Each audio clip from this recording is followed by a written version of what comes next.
Good morning, it's James here from ARC Support Services.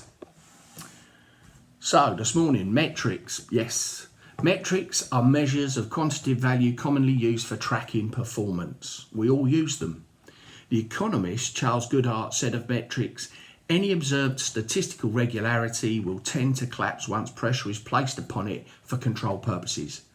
What this means is that when a measure becomes the target, it ceases to be a good measure. Pretty obvious. Measurement is only useful when it guides you and adds context to the overall picture, not when it consumes you.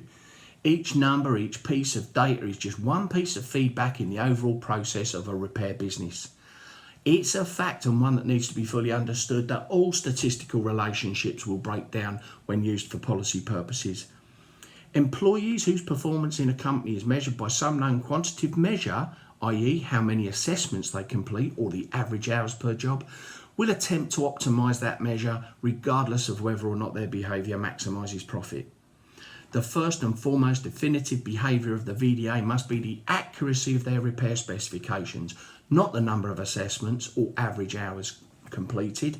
Insurance companies, take note, because your average hours argument is fatally flawed. Key-to-key, cycle times and any other of the KPIs that are available will not make up financially for a shortfall in the accuracy of a repair specification. The outcomes that you get are a lagging measure of the habits that you repeat, and in the repair process, in our industry, we tend to concentrate more on the final results than we do on the initial input.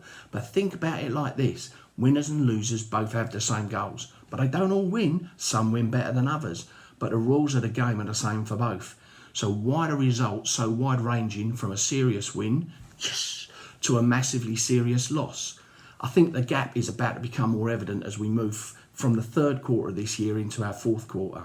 So let's clarify a point here. Goals are about a specific point of success or achieving a particular result. However, and this is the real defining factor of success, the systems that you employ to reach that point are about speed. They're just about how effective the results will be when you get there.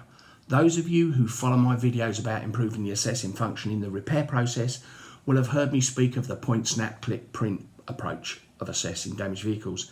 This is one of the most widespread issues that negatively affect the assessing function within our industry. It's a poor system delivering a less than effective result, and unwittingly it has weakened and undermined otherwise healthy businesses. Being fast in the assessing function is not spatial, and in many ways it will just get you a wrong result, but quicker, and that was never the goal. Good or bad habits in the assessing function are like compound interest. They will multiply their effect each time you use them, and the point, snap, click, print is a bad habit.